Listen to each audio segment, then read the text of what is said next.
สบายดีเนาะบรรยากาศยามเช้าท้องฟ้าคือว่างามนะ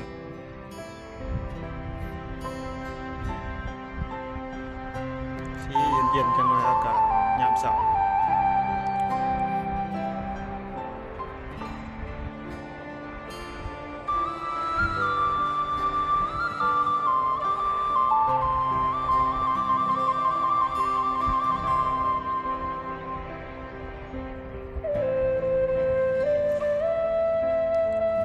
อากาศที่หนาวๆเนี่ยแต่ว่าบ่ายมาแล้วร้อนสบายดีเด้อทุกคนเนาะเนื่องโอกาสเข้าพรรษา2 มื้อเช้าที่วัดลาวสามัคคีธรรมวินเนอร์ตันรัฐนิวยอร์กเนาะบรรยากาศยามเช้าเห็นท้องฟ้ามันชี้งามๆเลยวิดีโอ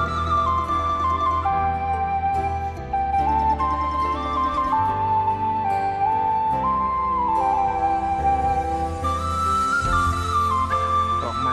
ก็พุ่งขึ้นเนาะดอกไม้งามนะ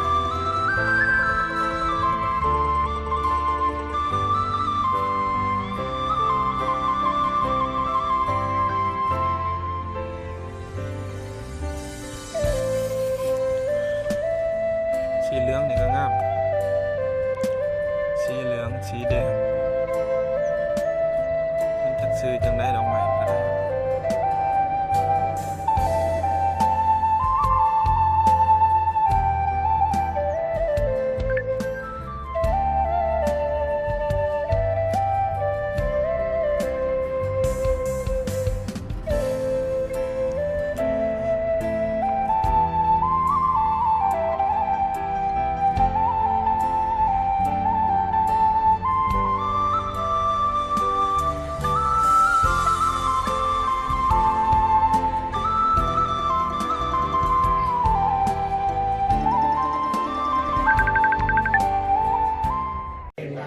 มานิ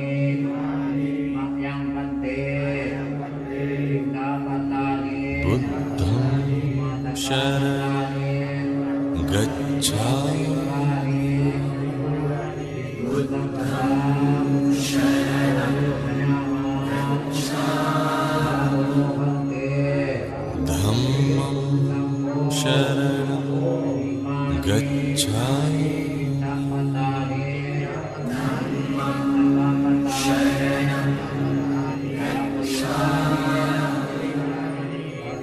สังฆัมชรกัจฉามิ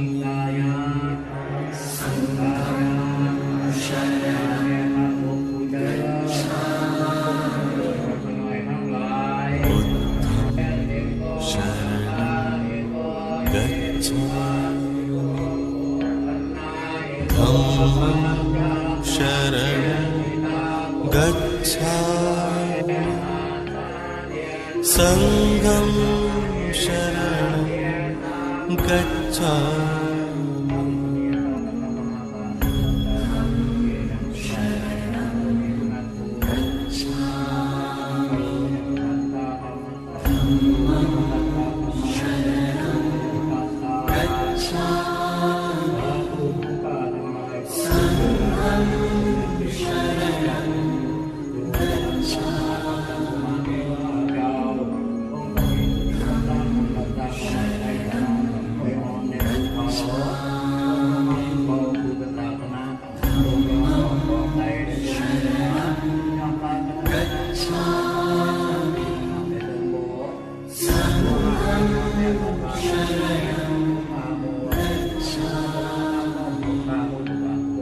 มิบุตตัง